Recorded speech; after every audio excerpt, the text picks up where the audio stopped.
नमस्कार किसान भाइयों, आप सभी का स्वागत है हमारे यूट्यूब चैनल धाकड़ एग्रो में। किसान भाइयों, आज हम बात करने वाले हैं लहसुन की खेती के बारे में। किसान भाइयों, लहसुन की फसल में दूसरा खाद कब देना चाहिए, दूसरा खाद देने का सही समय कौन सा है, तो इस वीडियो के माध्यम से हम किसान भाइयों आपको बहुत ही अच्छी जानकारी शेयर करने वाले हैं। अगर आप हमारे यूट्यूब चैनल पर नए आए हो तो चैनल को ज़रूर सब्सक्राइब करें और शेयर करें हमारे किसान मित्रों के साथ।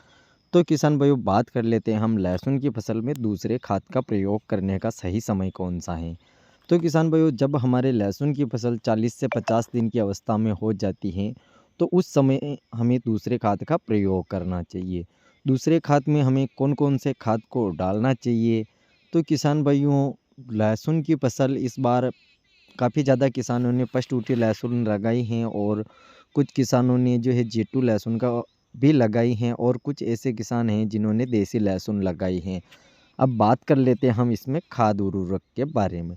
तो किसान भाइयों, आपको जैसे ही आपकी लहसुन की फसल 40 से 50 दिन की अवस्था में हो जाती है तो उस समय हमें दूसरे खाद का प्रयोग कर लेना चाहिए। तो दूसरे खाद में आपको लेना है पहले नंबर पर 40 से 50 किलोग्राम यूरिया खाद, उसके साथ में किसान भाइयों आपको लेना है सागरिका और इसके साथ आपको लेना है कैल्शियम नाइट्रेट।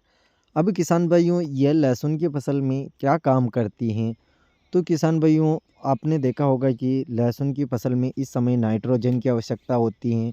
तो यूरिया खाद लहसुन की फसल में नाइट्रोजन की कमी को पूरा करता है। वही के साथ में बात करें कि कैल्शियम नाइट्रेट, तो किसान भाइयों कैल्शियम नाइट्रेट जो है कहीं न कहीं लहसुन की फसल में फफूंद या फिर कीट लगते हैं तो उसको रोकता है, पौधे को मजबूत बनाता है और पौधे का जो कंद है, कंद की साइज़ को डबल बना देता है।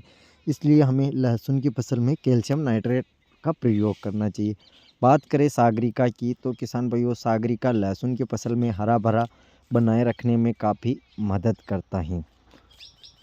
किसान भाइयों, आपके लहसुन की फसल में अगर पीलापन आ रहा है तो आप 10 किलोग्राम प्रति एकड़ के हिसाब से मैग्नीशियम सल्फेट का प्रयोग अवश्य करें। क्योंकि किसान भाइयों लहसुन की फसल में जो पीलापन आता है उसे मैग्नीशियम सल्फेट जो खाद है वो लहसुन की फसल में पीलापन को रोकने में मदद करता है।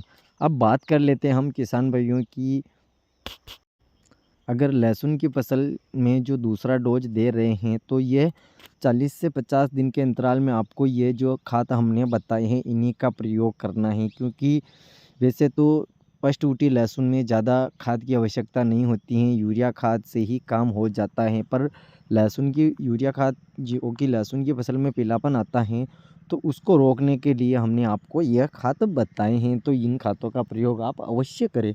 धन्यवाद। जय जवान, जय किसान, जय हिंद, जय भारत। अगर इस वीडियो पर नए आए हो तो चैनल को ज़रूर सब्सक्राइब करें और शेयर करें हमारे किसान मित्रों के साथ। मिलेंगे एक ऐसे ही नए वीडियो में, जब तक के लिए जय जवान, जय किसान, जय हिंद, जय भारत।